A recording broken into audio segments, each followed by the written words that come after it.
বাংলাদেশ থেকে জনশক্তি রপ্তানির তালিকায় চতুর্থ দেশ হিসেবে রয়েছে মালয়েশিয়া। এরপরও শ্রমবাজার নিয়ে বিভিন্ন সময়ে টানাপোড়েনের মধ্য দিয়ে গেছে বাংলাদেশ।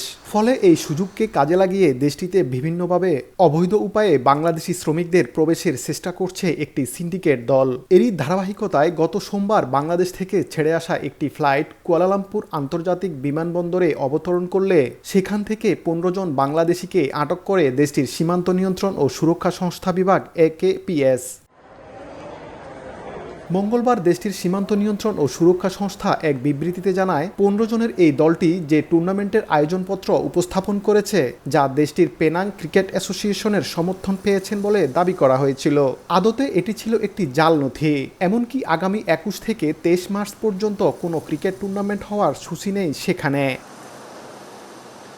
AKPS আরও জানিয়েছে, কাজের উদ্দেশ্যে মালয়েশিয়ায় প্রবেশের জন্য ক্রিয়া ভিসার অপব্যবহারের চেষ্টাকারীদের বিরুদ্ধে কঠোর ব্যবস্থা নেওয়া হবে। এরই মধ্যে সংস্থাটি অভিবাসন বিভাগকে গোষ্ঠীটির জন্য not to land NTL notice জারি করার সিদ্ধান্ত নেওয়া হয়েছে বলেও জানান AKPS।